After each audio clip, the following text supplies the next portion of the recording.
So we saw that how cohesive forces, adhesive forces and transpiration pull is helping in transportation of water to a great distance or to a great height, right? These forces, they work on the principles of basically transpiration.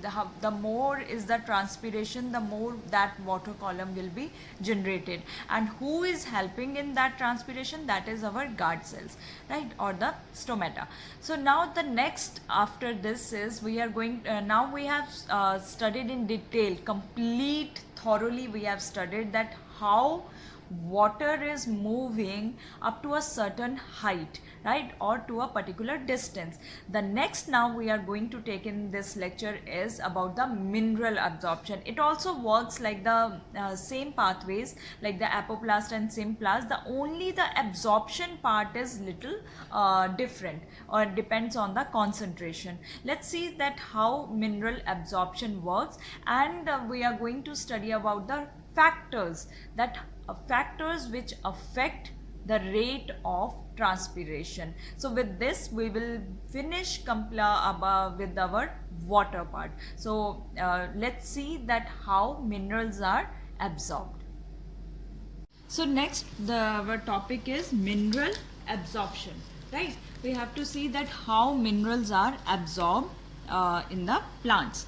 Now absorption, either it's water absorption or we talk about the mineral absorption, it always occurs through the root here. As you can see that I have just drawn a rough diagram of the like a pathways or the cells which we discussed in the apoplast and symplast. So here the diffusion, through diffusion the minerals, they are absorbed through the root here. Now how they are absorbed through root here, it depends on two conditions. If mineral in the soil is present in higher concentration, means here if the concentration is high, it will move inside, right? Higher to low concentration means in the plant the concentration of mineral is low. So that is our first condition, that if mineral in soil is present in high concentration, whenever there is movement from high concentration to low concentration, that will be always without energy, and without energy means the movement will be passive. So movement is passive, and when movement is passive, that is called diffusion, right? Which type of diffusion? That is basically our osmosis, right? Osmosis is a kind of diffusion which help in the movement of minerals as well as ions and the water molecules. So movement is passive because the minerals, they are moving now from higher concentration to low concentration. We are not going to spend any kind of energy, so it will be without expenditure of energy. But the second case, which is actually happen in the most common situation in the plants, mineral concentration is very low in a soil. So suppose if this is root here, right, these are our epidermal cells, and after this is cortex, then there is a endodermis, right? That is our diagram, you know. So if here now there is low concentration in the soil, I will take another pen so that you don't get confused. So low concentration, and in a plant there is high concentration. Now just see the gradient, low to high.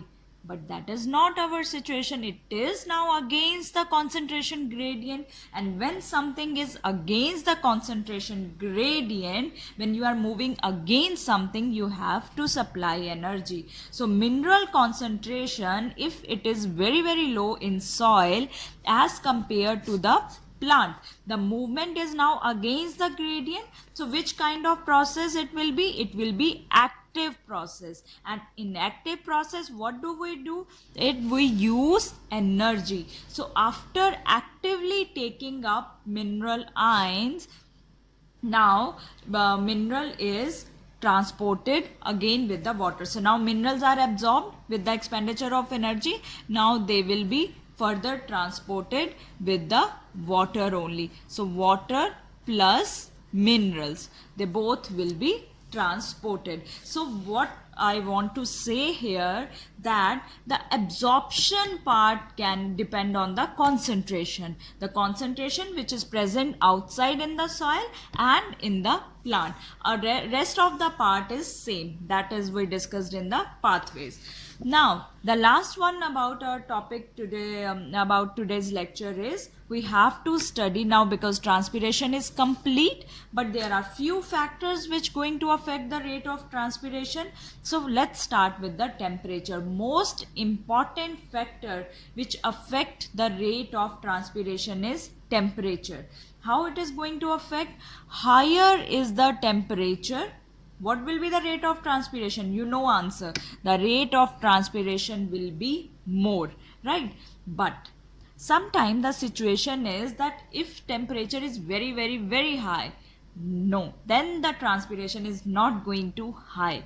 It results in closure of stomata, because transpiration means continuously loss of water, and continuously loss of water, and there will be no absorption, then the plant will be in the burden or in the stress. So if temperature is very, very high, then there will be result in closure of stomata to stop transpiration, and that time the transpiration, what happened to transpiration? It stops, right?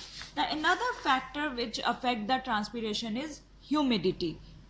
Higher humidity, as you can understand that these days sometimes sorry, in the summer days there is very sometimes very humid conditions are there. So higher is the humidity, lower will be transpiration, and lower will be the humidity, faster is the transpiration. And usually when you observe humidity when in summer days rain stops, and rain is like just 2-3 drops rain is there, or drizzling is there, then suddenly there is higher the humidity. So higher is the humidity, lower will be the transpiration.